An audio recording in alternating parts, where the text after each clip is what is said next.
To pull a few threads through from these 6 presentations that you heard Ellie with ShiftSmart talk about a radical, revolutionary approach to labor management. Who cares about that solution? A lot of people? Okay, who in the company, think about in terms of roles, who cares about that solution in a company? HR, yeah, head of HR. CFO cares about that because that's going to save money, right? Ben talked about, as he explained AirKit's solution, he gave us that one example of a healthcare provider significantly increasing the responses to their CSAT surveys. Who cares about that in a company? CMO, CRO, Yeah. probably the COO, yes? Andrew explained also with that example that it was really important for that healthcare provider to get those survey results because ultimately that went back to the manufacturer of the drugs that they're selling. And so they have to demonstrate customer response, customer engagement with the product in order to release more product to that provider. We just heard John from Observe AI talk about getting 100% visibility into data. And who did he say cares about that? Did you hear him? He said the entire C-suite cares about that, okay? So we want to talk for a few minutes with you about who is the CX buyer. And here it's important to think, to kind of hold 2 maybe contradictory ideas in mind. A little bit of a paradox here. We want to move beyond IT. Your contacts with your client organizations are probably primarily with IT. And that makes sense because this industry, this channel has been selling solutions where the decisions have been historically made by people in IT. But the solutions that you heard today require other decision makers. So we've got to figure out a way to speak to these other decision makers. We've got to figure out a way to get to them, first off, okay? So we want to move beyond IT. At the same time, you have deep relationships with IT, right? Relationships that some of you have had for years. You've done a lot of business with these folks. You don't want to kick them to the side of the road. Instead, you want to figure out how to make them a hero. So who is the CX buyer? The CX buyer, first and foremost, is an enterprise leader. What do we mean by that? An enterprise leader, again, has a role outside of IT generally. COO, CRO, Chief Digital Officer, Chief Operations Officer, etc. They're an enterprise leader because they're thinking about the whole, not just their domain, all right? They've got an understanding of CX. CX Effect is 18 months old. This conversation has been bubbling up in recent years in the channel. But customer experience, understanding the customer journey, we're talking about 20 plus years of academic work around that and then application by companies. Think about the early pioneers in terms of like Nordstrom, Disney. Customer experience, understanding the customer journey has been with us for a while. These enterprise leaders, they know all of that. They studied this. They got their MBAs. They've read Joseph Pine, The Experience Economy, came out over 20 years ago. They know this stuff, okay? But what they don't know is the newest technologies. That's important to keep in mind. They need to be educated about these new technologies. Finally, the enterprise leader has a purpose beyond filling an order. It's not like IT where, the system has expired, it's time to rip and replace. They're not filling an order, they're driving business outcomes. They're attending to key performance indicators. They're in the C-suite, so what they're getting is stuff that has traveled from the media into the boardroom and now are top of mind concerns for the company. They've got to think about all these things, not just filling an order for someone in the company. So this is the enterprise leader. Andrew, say a little bit more about who these players are. So let's talk about that. Who are the other players? When we think of IT, tell me if you agree with this kind of personification, if you will. IT is very cost-driven, am I right? They have to work with skinny budgets that typically get cut on an annual basis, so they're very cost-driven. IT can also be a blocker to change, right? If a CMO or a head of sales wants to implement some new technology to make their salespeople more effective, IT, their immediate reaction to that oftentimes is, how is that going to affect the other technology that I support? Right? You're going to deploy this technology, and that's going to have some negative impact on Exchange. Right? I'm going to get a big influx of issues around email support because you have some widget on these computers now that is doing this thing over here. Right? So these are some of the things that they're fearful of. Oftentimes, IT is not thinking strategic. They're not thinking strategic. They're thinking about how do I keep the lights on, which is really primarily their job, right? But here's the key thing. When you think about an IT leader, and Daniel will talk about this more in a second, if you have any IT leader that has any ambition at all of moving into the C-suite as like a CIO, they better start thinking strategic. They better start thinking about how do we leverage these technologies to help our company scale and grow, not just keep the lights on, right, but thrive as a business. Another person, CMO, they're going to care about brand differentiation. They want to understand customer intent and how do I create demand and how do I convert that intent and that demand into actual revenue growth, right? They're really keyed in on things like customer satisfaction, CSAT, and net promoter scores. They want to figure out how do we leverage this stuff to gain a competitive advantage. These are guys that are always looking at their competition and seeing what they're doing around technology. So when you walk into a customer and you're able to articulate to them, hey, I've been doing some research on your business, and I noticed that you guys compete heavily with this other company over here, and this is how they're leveraging technology to create a different kind of customer experience. Your CMO wants to hear that information. They're a little frightened by it. CRO, they want to increase revenue. They want to beat the competition as well. They want to shorten the sales cycle. They want to reduce customer acquisition cost. Those are all really, really important metrics for them. How does this technology play into those things? Show me how it's going to make me money. Show me how it's going to speed us to a sale and reduce the amount of time it takes to close a deal. If you can show me those things and translate that into real numbers, I'm going to care about this, right?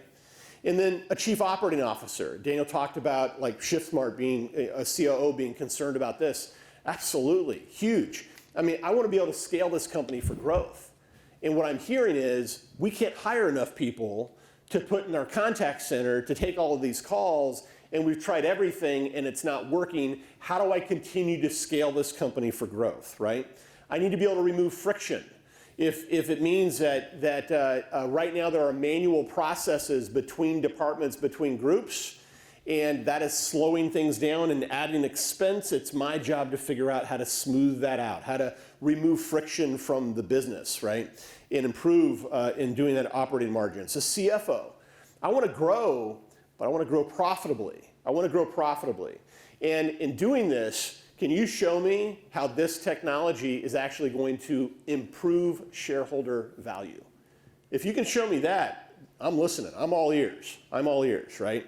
So that gives you a sense. Guys, every one of these C-level executives, they care about this stuff, even if they don't know about it. Trust me. They care about the fundamental issues that are at the bottom of all of these things that we're solving for. That's what you got to get good at articulating to them. All right? Dan? Let's take this through an example real quick. Yeah.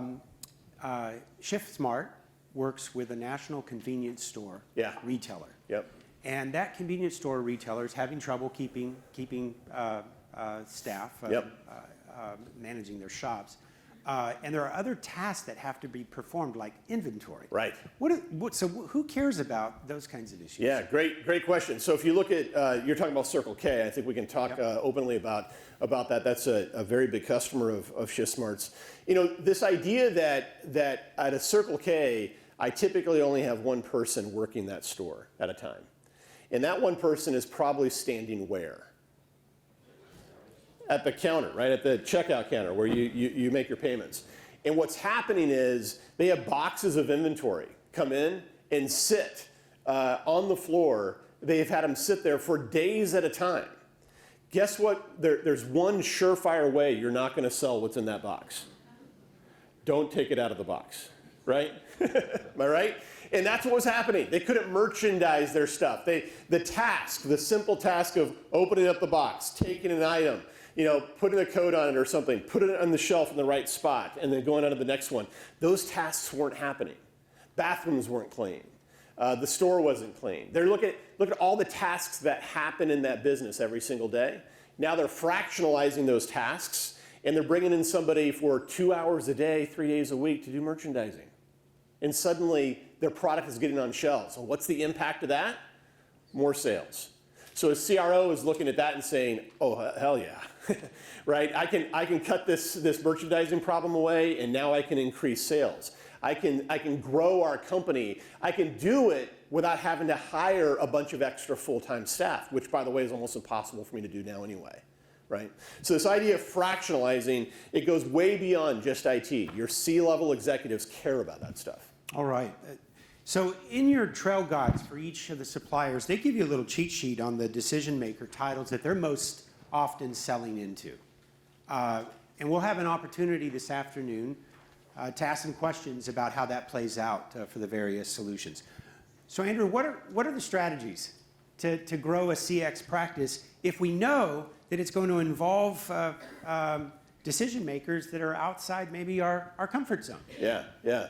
So there's two, and you said they're kind of conflicting, right? They are.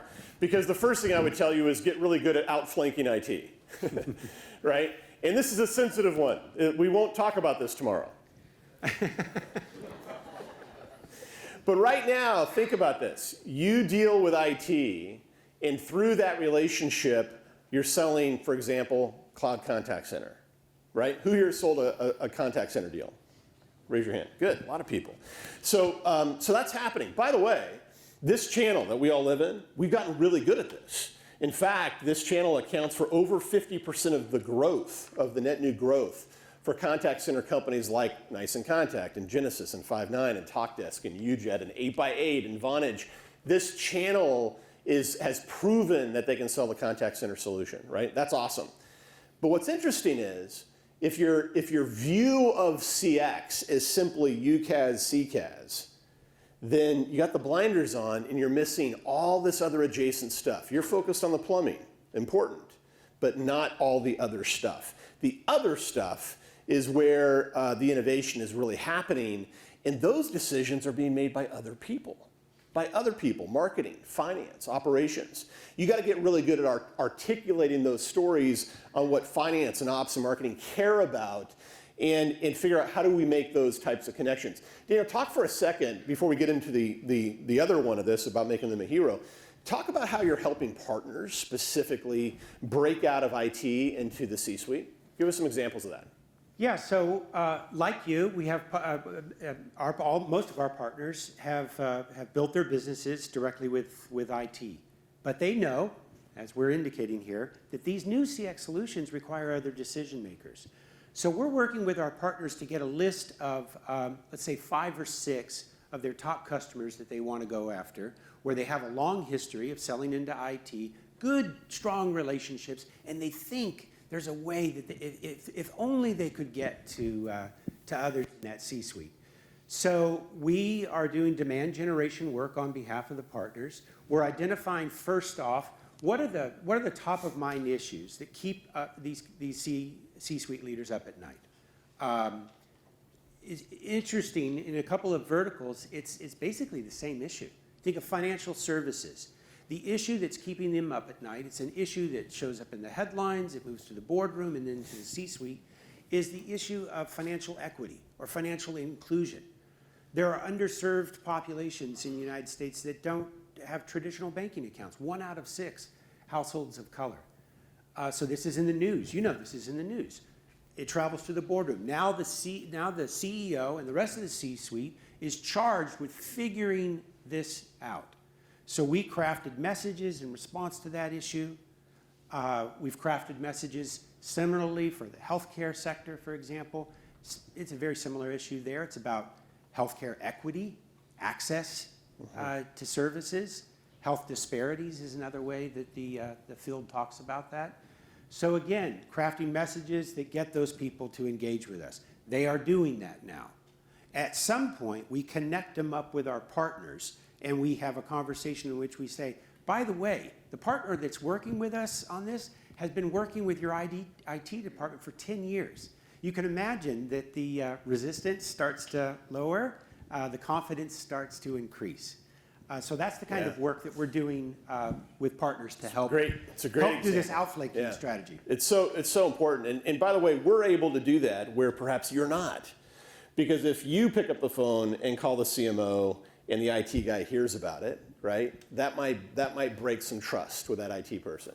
But if we're doing it under CX Effect and it's tagged to you, it's registered for you, so you're protected on this. Guys, we have customers that where partners have had a decades-long relationship in their position with the director of IT, and we now have 4 or 5 C-level executives that are now engaged with CX Effect content, that are consuming that content, having conversations with them, and then we're connecting them right back to IT. Does that make sense? So it's having a lot of success right now. It's something that I'd encourage you guys to take a hard look at. How do we make them a hero, Daniel? Because that's the other piece of this, right? If we're not gonna this is we don't want to kick them to the curb, right? We want to figure out how to advance the work even at the IT level while we're simultaneously trying to figure out a way to the C-suite.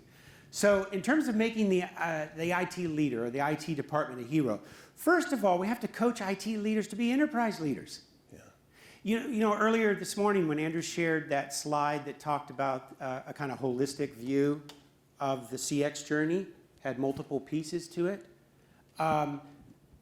C-suite leaders would be all over that. Yeah, I want to have that kind of conversation because it's a system-wide view.